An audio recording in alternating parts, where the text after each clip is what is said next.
Hi, it's Gila Nehemia, sacred erotic self-love poet, mentor, and mystic. You're tuned into Collaboration Ascension Healing, my YouTube series, where I interview a number of amazing people to learn about their techniques about ascension. Today, I'm interviewing Kristy Yager. So take a deep breath, be present, and begin to reclaim your power as a divine feminine. I'm here with a special guest, Kristy Yager. And before I tell you a little bit about her, we'll take a few minutes just to take a deep breath, perhaps 3 deep breaths. Kristy, what do you think? I'm a big fan of the 3. Okay, Yeah, I just thought we could actually 6 is the real juicy number, but I thought it'd be really nice for us all to ground in and get in that same space together. And who doesn't need a moment to get into their breath? Perfect. So let's do 6. All right. All right. At So our own pace. Oh, go ahead. yeah, actually, yeah, I'll lead us. How about that? Yeah, that So you sounds can great. soften the I'm so excited. So we're going to soften the gaze or close the eyes, whatever works for you. If you're driving your car, of course, keep your eyes open. Then we'll take a long, deep inhale through the nose. And an audible exhale. Long, deep inhale through the nose. And an audible exhale. Long, deep inhale. Audible exhale. And then we'll just roll the shoulders. Roll the shoulders. And shake out the hands. Let that tension go. Keep shaking. We'll shake out a leg. The opposite leg. And then just roll the belly a little, one direction. And then the other. And we'll come to a pause there. And take a long, deep inhale. Audible exhale. Long, deep inhale. Audible exhale. Feeling air move around your skin. Last time, inhale.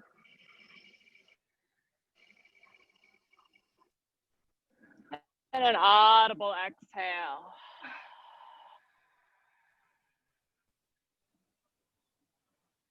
And as you're ready, you can open up the eyes. I just want to say thank you for inviting me into this space. And also that I lit some sage, cleared the space, and I'm praying that divine energy flows through myself, through you, through all those with whom we have contact, and the ripple effect of that. And so it is. So it is. Thank you, Kristy. That was beautiful. I felt very relaxed and connected. Thank you so much. So those of you who are listening, a little bit about Kristy. If you want to double the inspiration and joy in your life, meaning a hearty dose of ease, then you need Kristy Yager's core trio of movement, breath, and accountability. Kristy works with the go-driven, meaning anxiety, stressed out, tired women. Kristy creates custom and daily practices to stay powerfully centered, grounded, and awakened to your magnetic feminine energy, as she so beautifully did already. And recognizing ways your life can be just as meaningful outside of your role as a mother, whether to a child or a business. The first thing Kristy grounds her clients is in breath and presence. She also has extensive experience in meditation, neuroplasticity, nutrition, midlife hormones, and transformational work. You can find Kristy hosting kitchen dance parties with her daughter to the sounds of Nako Bear, reading The Spirit of Yoga, I'm not sure I pronounced that correctly, for the 525th time, and always on the hunt for the next chai tea superstar. There's more to what Kristy has been working with. She works with world training high-end spas and so much more, but she'll tell us more about that when we talk. Yeah. Thank you. Thank you so much for being here, first of all, and the beautiful breath exercise and short meditation that you took us through was very, very beautiful. So glad you enjoyed it. Yeah, we don't have that enough in our life, those mini moment retreats. And I love to do that for women, you know, just taking a moment. That's beautiful. Do you do that with your clients, taking them to these mini moment retreats? Yeah, absolutely. So what I found, so when I was traveling, teaching spa ritual and self-care to high-end spas and resorts, and then also all over the world, like there was a collective thing happening in the world. Women are doing, and yeah, we get a piece here and a piece there. Like, you know, yeah, use great product, leave out all the, you know, cancer-causing ingredients and all of that. But the product alone isn't going to do it. Your accomplishment alone is definitely not going to do it. What I found is like we're missing that piece of who we are inside. And it keeps getting drowned out all the time. And we think that by doing more or looking a different way, or that next, you know, that next client or that next outfit you're going to buy or whatever it is going to bring you that. But it actually doesn't. And we keep crushing the female spirit. And not only do we do it ourselves, society does it, right? Like there's this whole patriarchy system that has been putting women down for so long. And by the time we get into our 40s and our 50s, we're tired, we're unhappy, not fulfilled, and we don't know why. And that next thing isn't going to help us. You know, that new diet fad that we're jumping on, or, you know, whatever it is, it ain't out there, right? So we got to learn to cultivate it on the inside, tend our own temple, you know, no matter what we wear, product wise or clothes wise, or what we drop, no amount of, or the husband we choose or the job we choose, no amount of that is going to tell us how wise and brilliant and beautiful we are. We have to learn to blow that fire ourselves, stoke the fire, stoke the embers that have, you know, they've gotten down to this tiny little ember, and we just need a little to start to get that flame in our body again, our passion, our, you know, that root and sacral chakra. You know this, you teach this. I know this, yeah. To be, we got to tend that fire and tap into that intuitive knowing.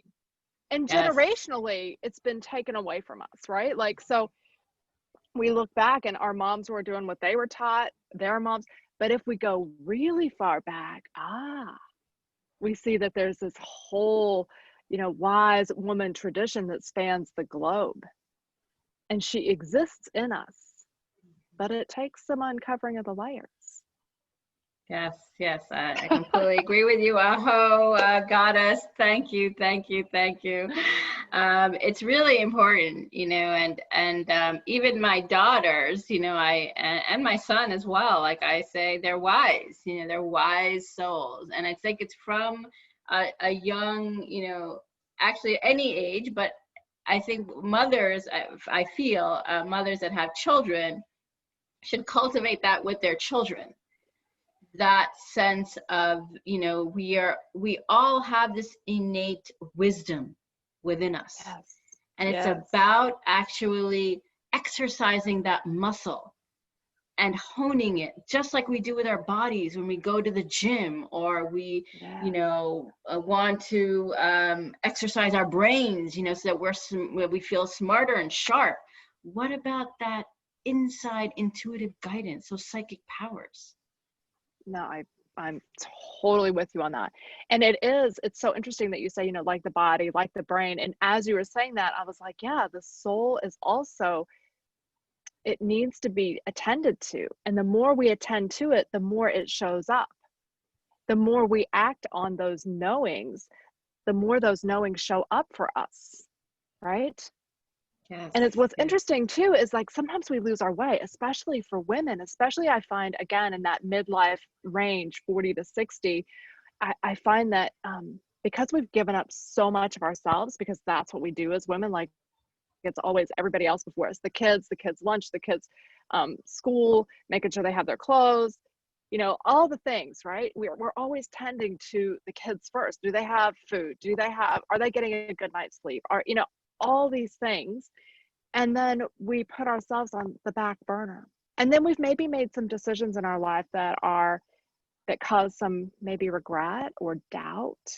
And so then we start to doubt because we say, well, I knew that for sure, but it didn't work out. So now I can't trust my gut, right? So they think that they can't trust their gut when actually it wasn't their gut at all. Or maybe there's something in that we need to learn and be willing and courageous enough to explore. So there is nothing wrong and there's nothing right. But it's the thinking that makes it so as Shakespeare says, right? Nothing's either right or wrong, but thinking makes it so. But what are we thinking? And does that produce what we say that we want? You know, what are we thinking and does it support our being or not? And we can change that at any time because often what we're thinking was not what we knew in our gut, but what was put upon us by the parents we were born to, the school we went to, the country we were born in, the whole system that we're in. It wasn't even our thought at all. We lost that intuitive knowing that we had as children, you know?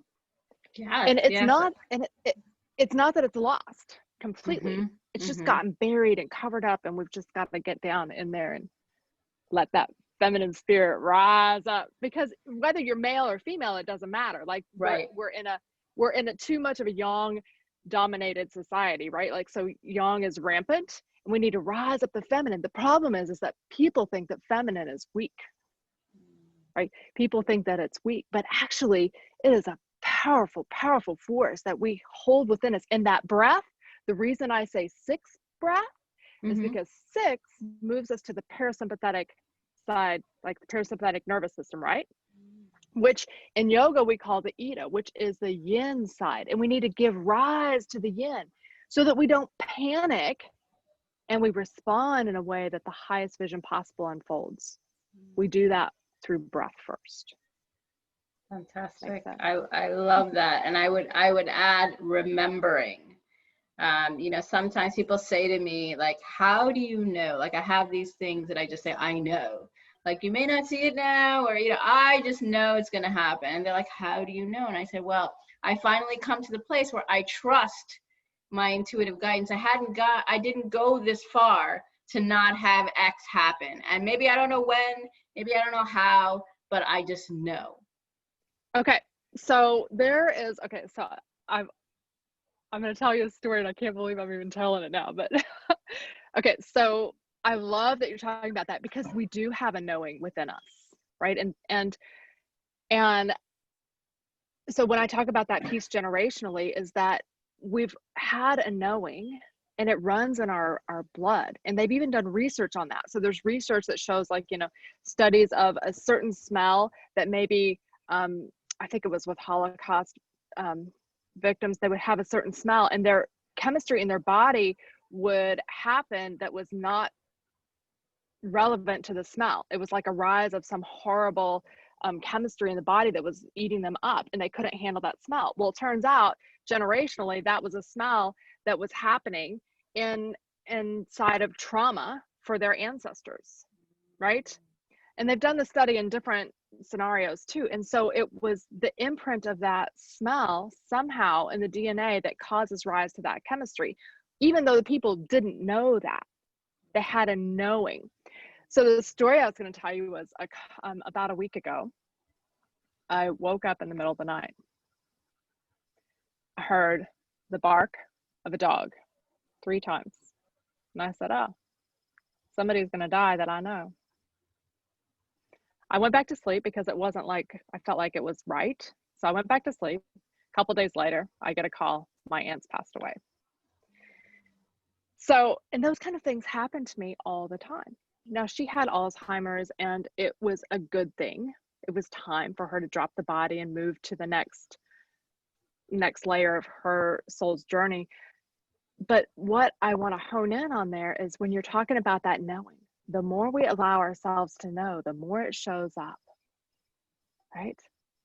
And it can get really juicy. Yeah, it can, and it's almost like, you know, we don't want to trust that we have this power, that we have this, you know, like, I'm sure we've had grandmothers and, you know, people in our lives who just like, we were like, whoa, you know, they're so wise, or, you know, I don't know, we had this experience, you know, and we didn't really, at least for me, I didn't always feel like I could connect to that. You know, we would go to India when I was young, and I would meet a lot of my, you know, my ancestors and who are still alive. And I felt a little bit removed, you know, because I was from the United States, you know, and I didn't speak the language as well as them. But there was something there. There was something connecting us, this thread, you know, this like wise woman thread. I was sitting in the same room as my, like, you know, 85-year-old grandmother at that time. And I felt at peace, even if I didn't contribute to the conversation. You know, I understood. And I may not have been able to even speak the same words, but I just understood, you know? Yeah. Even I came to Israel like 6 years ago. My husband was Israeli. I had learned some Hebrew, but we never actually spoke much. And I lived with him here for a year, but I never spoke much. I was actually surprised that when I came here with my kids, you know, he had already passed away, and I was speaking again. And I've learned French for like, I don't know how many years, like 15 years. When I got to, you know, less, probably 7 or something like that. But when I got to Paris, like, I couldn't speak, you know, the words, and I literally said conversational French, like I just couldn't speak. And I couldn't even get it even. I couldn't understand it. I was like, how could I learn this language for so long? I don't even know what I'm saying. But I come to this country, and I'm not saying I'm completely, you know, I'm amazing, but I can definitely speak conversationally. I can understand. And I was like, how can I do that? You know, is it because I immersed myself in the country? But what I'm trying to say is there's a knowing, there's a feeling that perhaps, and people have told me, like, biblically, I might have lived in this time period in a past life. Yeah. So I feel comfortable here. I feel like I belong here, you know, and I was searching for that my entire life. And I didn't know that. I didn't know when I said yes to my, you know, sister-in-law and brother-in-law to just pick up and leave, like, in 2 days to come to this country and stay. I didn't know it was the right decision, but I felt it. Mm-hmm. Mm-hmm. So what I love about what you're saying, though, is that you have the courage to act on it.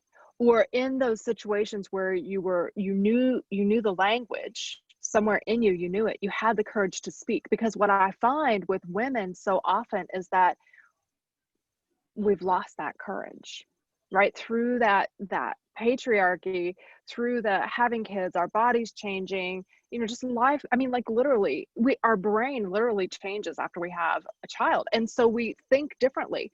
But having the courage to act on that knowing is imperative. And I think that's why support and community is so important, because it allows us to say, it's okay, step into that.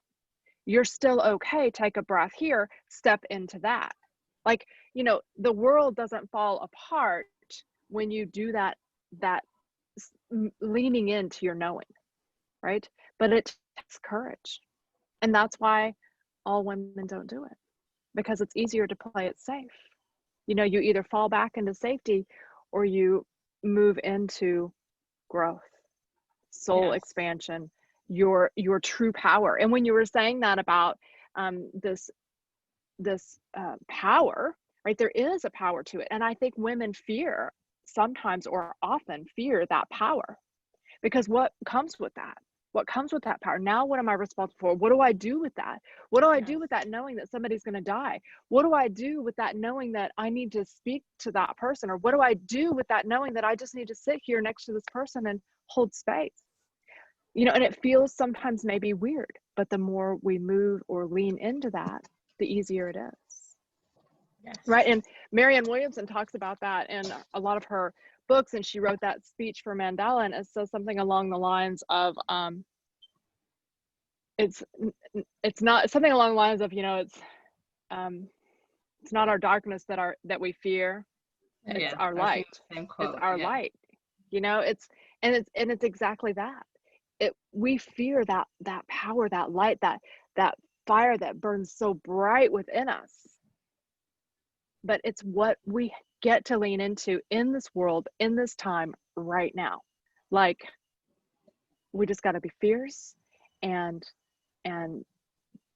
get your support group, lean into other women, lift up other women, and really be willing to be courageous inside your own body, inside of our own temple. And that also means courageous in how we take care of our temple. That means taking that time to take a breath. You're going to breathe anyway. You may as well take a long, deep breath. Do you know what I mean? Yeah, that's great. I love that. And that's so true, and I also like, I used to follow Christine Arlo. I don't know if you know her, but she says to take the pause. Just exactly what you said in terms of the breath. Take the pause, because you know what, you're going to respond however you're going to respond to whatever the situation is. And I mean, in all cases, even if it's a life or death situation, I might add, I haven't been in one, but I think that when you take the pause, you're going to make the right decision. I've been in those situations, and I will tell you, it makes all the difference. It makes all the difference, because again, we can either respond from that genius side of the brain, or we respond from that panic, fear, the whole world's going to shit. No, we are women. We can rise up from the ash. We do it all the time. We bear the heartbreak of our children. We bear the heartbreak of the children all over the world. We bear our childbirth. We allow our bodies to change. We're already a vessel for life. Why not really become that vessel? Why not really go, yes, I can blow life into this. I can breathe life into this. It's like when I teach yoga workshops, and I often teach inside of with my clients, like we use yoga asana as a mechanism, right? As a conduit. But I tell them all the time, I don't care about the pose. The pose doesn't matter. I don't care about I care who are you being inside of the pose. Because what happens, especially here in the West, and I've taught in the Middle East to yoga in the Middle East, but here in the West especially, it's like, there's so much yang driven practice, and it's like they're in there for the workout and the cute pants and the look and all that. And I'm like, you know what? Maybe the body shifts, maybe it doesn't. I don't give a shit.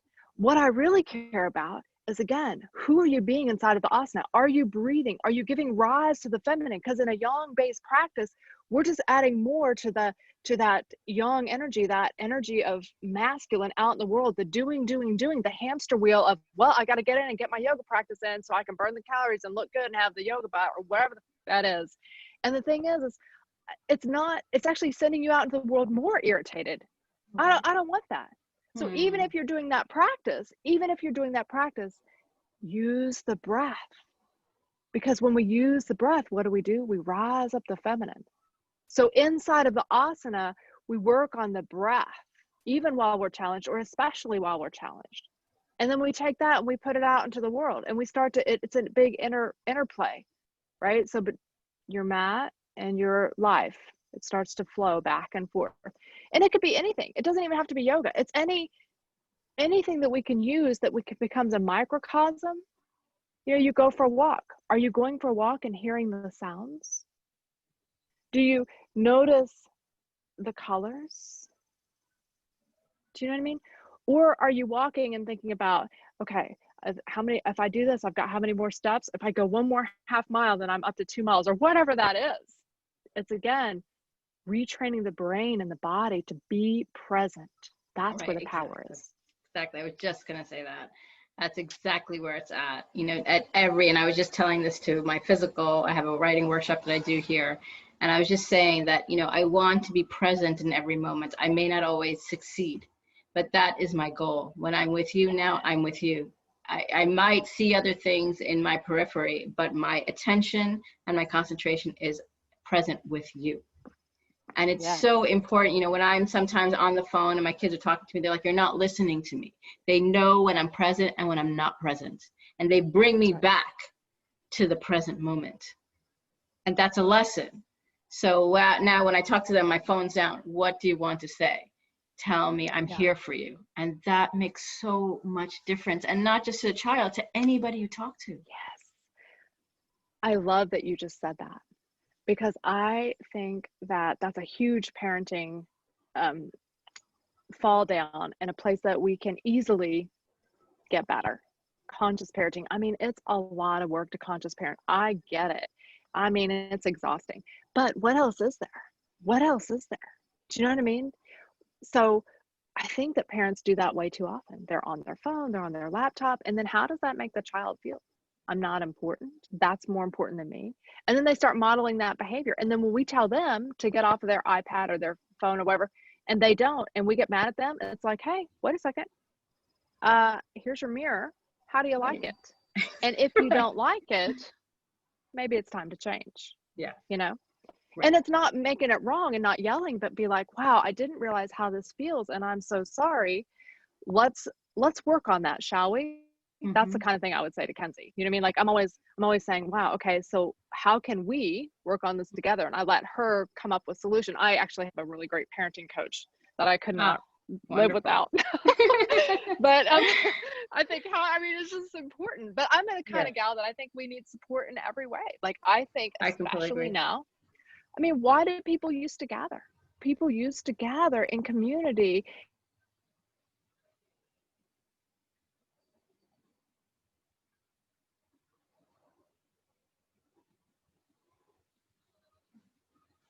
Into which, but what happened was wise women from different villages would gather and share herbs. They would trade herbs. They would share, you know, if something was happening in their village and that somebody needed extra help that they didn't have the knowledge, they would share this kind of knowledge and celebrate and grieve together. And they would also move together. So they already understood in these matriarchal cultures that we need to move to get the emotion out of the body, whether it was in celebration or in grief, it didn't matter.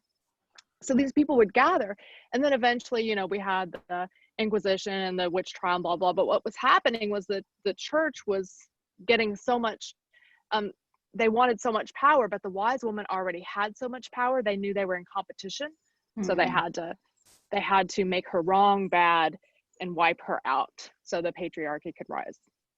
You know, I'm sure there's other stories about that, but that's the one that makes the most sense to me. And I've researched it quite deeply. Mm-hmm. And so, you know, when we gather and we share and we collaborate, it is a wise woman way, you know? Yeah. And I really like that, because I feel that men also, they want to be a part of that. I feel like, you know, and I used to think this way, that, you know, it's just about women and us coming into our power. And I realized that, you know, men have been socially conditioned too, to be Absolutely. These men who are like kind of unreal. Like they have to, you know, provide, and they have to do this and they have to do that, you know. But then when you talk about emotions, they're shut down. And why? Because nobody tended to that either. That's right. And that's why they loved, you know, their friends, and it could be a man or a woman who was much more emotional, because they could at least, even if they couldn't express it, they could at least sit and bask in that, to be like, okay, I can be held now. I can just feel that now. And it's allowing that openness to also be embodied in our boys, in our male friends, in our, you know, who are partners if they happen to be men, you know. But we all I feel like it's a balance. When we can balance that, you know, rise into that feminine and be that feminine power, and know that we can also call on the logical and, you know, practical sides of ourselves, and to be sovereign beings. We can finally own ourselves and not need another person to have the support. Don't get me wrong, I'm totally into support and having people help us and working together, and realizing that these are all parts of ourselves, that we don't, you know, it's an interdependence. So we work together to build community, to build circles, to use this to move our lives together. Yes, yes, yes to all that. Yeah, and you know, you landed definitely on something there that I completely agree with. This patriarchy system that has been created doesn't just hurt women, it hurts men too. It's too much pressure and it's too much expectation. And we're not able to, as you say, you know, really embody both the masculine and feminine within us because we've made one wrong and one right, you know. And the thing is that we do need both. And we do need that interdependence. And we can't possibly get everything we need from one person. Right. So we fill up our own well, but equally we have many people that are all in their wholeness and in their brilliance and in their genius, and that we can go, you know, you need to go see so and so because they're going to be able to really support you with that. You know? Yes. I mean, I think that, but because there's so much fear, people are unwilling to do that. Do you know what I mean? Yeah, I know what you mean. Yeah. Or they're unwilling to explore their own power. They're unwilling to be their own voice, or they're afraid of being wrong, you know, or afraid that they're going to be right about how they aren't enough, or right about how they don't really matter. So, I mean, like, there's fear both ways. I'm going to be made wrong, or I'm going to, you know, my fears about myself will be validated, you know? Yes, yes. I think that there is a total, and I don't know where it came from, but if that, you know, it's that maybe it is a comparison, it's a competition that made us feel that we weren't enough. And, you know, and I know as growing up, I used to dance, and, you know, we would dance together. Sometimes we wouldn't compete really, but there was always that competition, you know, in school and stuff, you know, and I finally was like, you know what? I don't want to compete with anybody. You know, and even in my own relationships, I'm like, you know what, if people aren't, even in interviews, like, if they're not going to choose me, fine. You know, like, thank you, there's another door opening, because that's not my door. I don't want to be in that environment. And it's not about even them choosing me, it's about me choosing if that's what I want to do. It's my choice. Choosing you. Exactly. You choosing you. Exactly. And that's enough. And it's so interesting you talk about that competition, because where does competition come from? Competition is definitely patriarchy. In fact, boys, when they've done research, boys tend to flourish a little better in a competitive situation, and girls tend to collaborate more. And it doesn't make it wrong. It's all okay. It's all okay. I mean, if I'm out in the woods and I'm building my own house, I kind of want a guy to help me chop down the wood. I mean, I recognize that there are some differences, and I'm okay with that. And it's okay, because you can be in your brilliance, I can be in mine, and we're all good, you know? But it's when we start to not honor that, or we think all those things that are actually totally not true. You were already born enough. Yes. You were already born whole. You're already brilliant enough, beautiful enough, smart enough. Like, we're already those things. And it's getting back to that knowing that we already are enough. Yes, completely. And I think that also it's about, for me, I feel like I'm enough, and how can I live my highest journey? I feel that our desires are, at least for, you know, it's my compass, you know, what I tell my clients as well, it's our compass. How is your desire helping you and shaping you to live the highest journey possible, where you're completely aligned with your soul? Because sometimes, you know, you're enough, you can be doing everything can be cool, but perhaps you want more. You know, I've connected with a lot of different Indian people, and they're like, you know, they don't think desire is good. And I said, well, why is that? He's like, well, because you're always going to be wanting more. And I was like, well, so what's wrong with that? And you can have it. You feel that if you take out, you say zero desire, then that means then, you know, you're okay with yourself. That's cool. But we always want more. And there's nothing wrong with wanting more. It's the fact that sometimes we feel we can't achieve it, but you can have everything you want. Are you willing to do the extra inner work to have it? That's the question. Yeah.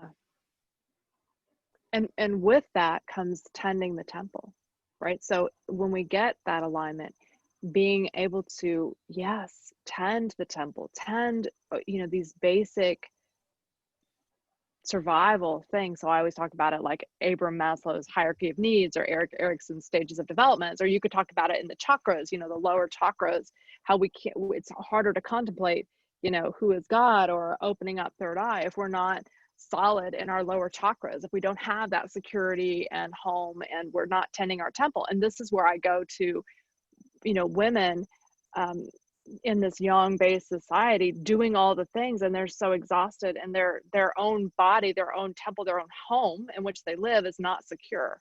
Their body is not secure.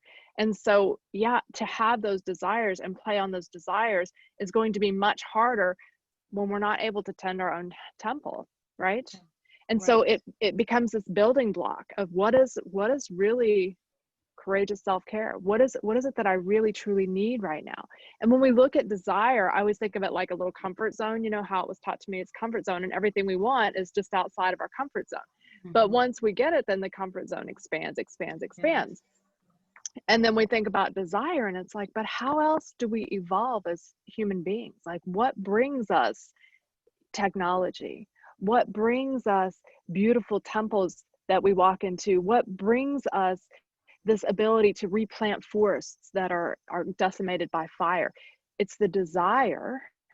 So that's desire too. So I sometimes think that people collapse desire into this success that is bad to wish for, but actually desire is evolving, Right. Yeah, I mean, and obviously that because you teach it, but it's what allows us to evolve. But it's when we're out of alignment, our desires are out of alignment with soul purpose, that it becomes skewed and greedy and attachment and that kind of stuff. So like desire is this interesting thing, because it's also about dropping deep into our soul and saying, and everything is, I'm okay here, and my desires are also okay, and I can expand, and this is okay. I'm grateful for this, and I'm grateful for that. Does that make sense? Yeah, it's ever evolving. It can be complex, but I think it's a check-in. There's always these, like, I won't name names, but there are definitely these people in our history, even spiritually, who have had these amazing, written work, and spiritually so aligned. But then when you look at their life, they're like, well, what did they do there? Something kind of went amiss. And I think it's that check-in to, like, does this make me feel good? Am I really contributing to humanity by doing this? How am I giving more? How am I really living to my soul's purpose? And that's what I feel is part of even my own development. How is this contributing to what I want to give to the world? How is it really aligned to my soul? So it's this constant, like, you're constantly involved with what's going on in your inner world and your heart space and the divine. Right. And allowing that to just be all okay, and being able to come back to a centered, grounded place. So sometimes I teach a group program, sometimes it's called Zen Warrior, and it's all about how do you keep coming back to your center. All this is true, and come back to center. Do you know what I mean? And give rise to your own vibration. Yes. Thank you for sharing that. So let's talk about your programs. I'm sure there are lots of people resonating with you by listening to this. So how can they get involved with you? Well, right now I'm taking on one-to-ones, intensives, and I do it in 4 months and usually everybody signs up with me for 8 months. But because it takes about 4 months for the body to turn over all the cells, right? So for a healthy cellular turnover, we need to start looking at 4 months, and then to replicate those cells, it takes a little longer. But so I work one-to-one. I won't do another group program until next year. I do have some workshops coming up. But where my biggest juice is working one-to-one. I also go inside other groups and teach as a wellness, wholeness, feminine guide. So I do that as well. If anybody tunes in on that level, coaches or business owners, that kind of thing. Fabulous. And we'll put your contact details in the YouTube details so people can get in touch with you. And that is so amazing. I love, when Kristy and I met actually on Instagram, and we had a talk a few days ago, and I'm sure people can tell, like, we just have this synergy. We're totally on the same wavelength, and I love your passion. I love the way that you think of things and explain them. You're so knowledgeable, and it just it lights up. It makes me lights up those embers that you were talking about. Yes, that's what it's about, right? Light up some, and then we can stoke a fire, and you and I can dance around it. And anybody that wants to join in, yalla. Yeah, definitely. That sounds amazing, and I know that because, and I realized this recently, because we're in this space also of a lot of uncertainty. People are really feeling unclear as to what their next step is. Things have changed dramatically in terms of our regular day-to-day life. And I feel like this, your work is so important, because this is what we need to stabilize ourselves. Yes. Mine as well. I mean, we're in the same page. Yes. So like the stabilization comes within. That's right. It doesn't matter what swirls around you. Keep dropping back into your center. How do you do that? I mean, we all have different ways. I use these little mini daily rituals that we drop in over time, and of course I work on Zoom, and then we just have accountability. We check in, because as I was saying the other day, consistency is key. That's what matters. Community matters. Who are you accountable to? And working to tend your temple so that knowing in you is far more palpable. We can't know that knowing if we're worried about everything going on out there, and we allow it to destabilize us, to derail us, and we're constantly in this reaction mode. Mm. That's not living in our highest vision. That's not allowing soul or divine to flow freely through the body. Right. We're missing that piece. Yeah. Right. And we're focused. Exactly. Before, I used to be focused too much on what was happening around me than focusing more on what's going on inside me. Focusing on my manifestation, focusing on my knowing, and allowing that to occur and receiving it, rather than looking for the holes in that idea. Yeah. Yes. Yes. Looking for what's right. Exactly. In our body and in our minds and in our gut. Right. To really get into this feeling of being okay with accepting what is and allowing what is going to happen to occur. Like you told us that beautiful story of when you woke up, you knew exactly what was going to happen, you accepted it, and you went back to sleep. It was beautiful. Yeah, totally beautiful. Very powerful. Yeah, it is. And what I want to, the reason I share that is because we all have that in us, but we're often afraid of it, or we can't hear it because there's so much stuff, like you're talking about, the reacting. And so the more that we can support women, men, whomever, in their own knowing, the higher vibration up for the planet, the more amazing things that can be happening now. Or even none of that matters. You just feel better. You just feel better. Your life is better. Right. And even, once your life is better and you feel better, you have no idea how many people you're affecting by that. And even in day to day, your presence is all that matters. That's it. Not even the words that you say. Doesn't matter. Totally. I completely agree. This was so amazing, Kristy. I loved it. And thank you so much for coming and being part of this. I'm so excited that we're sharing this together. I feel that we need to do more together, but we'll talk about that offline. So anyone who's resonating with Kristy, definitely connect with her one-on-ones, intensive, on her group program if you're interested in long-term or not ready yet. Definitely find out about it. What I say in all of these is that when we feel something in our body, it's just resonating, like take the next step. Because you have no idea where it's going mentally, but your heart knows, your soul knows. So follow it. Follow your body wisdom. I love it. Thank you. Thank you. And anyone who'd like to follow me, I have a group program and I do one-on-ones, 3 and 6 month programs. So all of my information will be in the details. Really take that next step. This is how you change your life, by doing things like this, by listening. As Kristy and I discussed, so amazing conversation. It's these little moments that actually shift the entire game. Yes. And moment to moment, your life looks totally different. Amen. Would you like to say anything else before we close? No, I would just like to say, let's all take a deep breath. Long, deep inhale. And an audible exhale. Just know that I'm grateful for each of you tuning in. May you have peace in your heart and courage. All right. Thank you so much for watching this episode. I just want to say a special thank you to you. We're so grateful that you're watching this. I'm sure you learned a lot by listening to our discussion. If you'd like to connect with me, please look at the YouTube details to schedule a free 15-minute chat or a free 30-minute deep dive.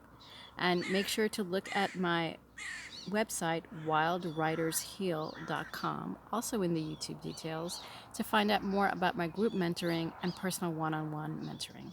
Thank you so much. Namaste, Shanti Shalom.